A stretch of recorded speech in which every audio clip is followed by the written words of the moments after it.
Hey everyone, and welcome to Fridays with Fenning. I know that I say this each week, but I really am so grateful to you for taking the time to connect and to listen, whether it's live or on catch up. So please do drop a message or even a question in the comments section, as I really would love to hear from you. In Bury St Edmunds this year, there are two big Christmas trees in the town. And on them, they've put these ceramic stars, and people have written in and shared their favourite moments of 2020. I think it's brilliant. They'd have comments like, I painted the fence with my dad, or I got a new puppy, or I learnt a new dance move. I did not write that one. These favourite moments highlight people's happy moments in 2020. So I want to ask you a question. What's been your happiest moments over these past 8 months of lockdown? Go on, put your responses in the comments section because I'd love to read them. I ask because although it's been tough, there have been some brighter moments. And maybe it was being in the garden during late spring when the sun was warm, the garden had burst into life and colour, and everything was quiet apart from the bird songs. Do you remember that? Or was it when you finally got back on the golf course, or when live sport started again on TV? And maybe it was when lockdown had finished and you could meet up with family and friends again, or even go on holiday. The examples that I've given have hinted at some of my happier moments during this pandemic. But for some, being happy is linked with an optimistic, contented life. And for others, it's more of a fleeting experience due to facing some tough things in life. But what we do know is that happiness is quite a fragile experience. It can be robbed from us in a moment. We can be really happy, enjoying life, when suddenly a piece of bad news hits, or a change of plan, a tough conversation, or feelings of regret can just shatter the happiness, and it leaves us feeling deflated and upset and angry and even numb. And yet we chase after happiness, don't we? Trying to find it in experiences or purchases or relationships. And we almost get it. And just like a child, as they reach down to pick up the ball and they accidentally kick the ball away again, just at that moment, so it is with us as we keep chasing after happiness. Russell Brand, the comedian, was interviewed a while back, and he spoke about desperately wanting to find happiness and contentment. And he said this in the interview: I suppose my whole life long I thought I could solve the problems of me feeling down if I was to become famous and successful. Now, I was fortunate enough to become famous and successful. My general feeling of dissatisfaction didn't change, and I thought, is there a bigger reason for that? Is it to do with unfairness in society? Is it to do with losing community and connection? And his conclusion so far through that interview had been yes. And he even hinted that that his need to bring God in. Now, we run after happiness because it helps us to feel good. But there is something more constant, more fulfilling than just happiness. Something at a deeper level, a soul level. And it's a 3-letter word called joy. Joy is an inner experience that isn't dependent on our outward circumstances. I remember speaking a while back about a lady who lived in the village that I grew up in, and her name was Charmian Pearmain.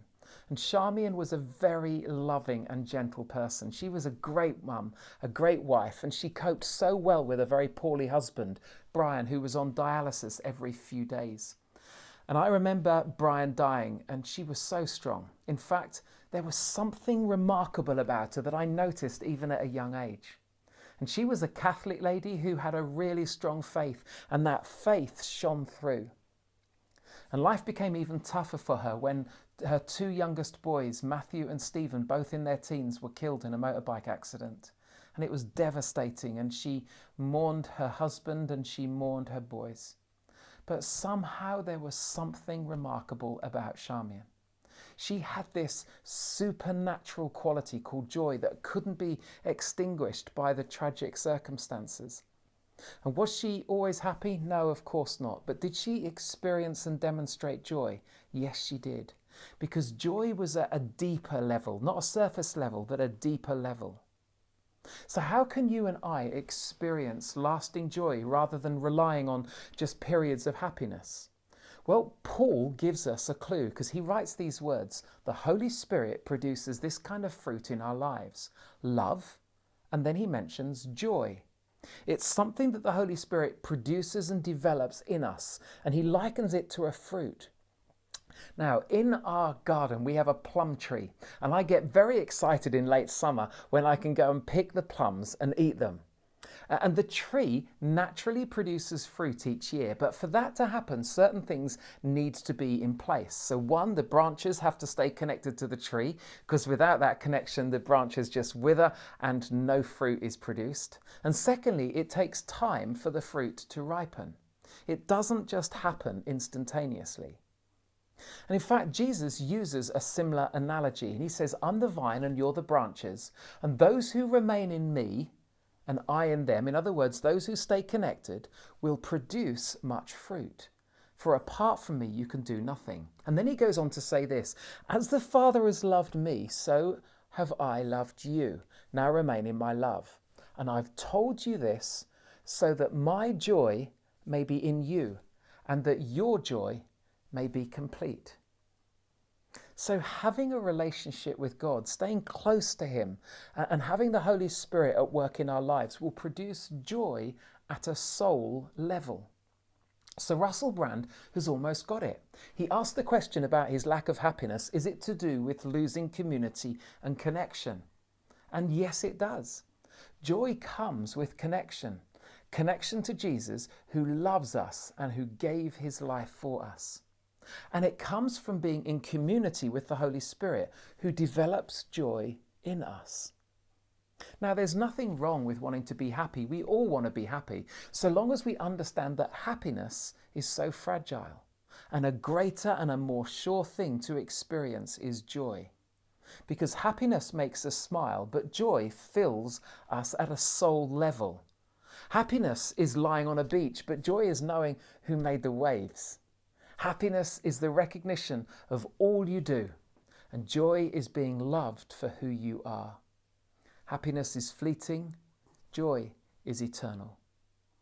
So the Holy Spirit produces this kind of fruit in our lives: love, and as I said last week, the secret to loving is living loved, and joy, a joy that's not dependent on our outward circumstances. So I hope that you have a happy weekend, but more importantly, I hope that you discover a joy-filled life. And that's the offer that Jesus makes to you and me. So please do get in touch if you want to find out more. Otherwise, I really look forward to seeing you again next week. You take care.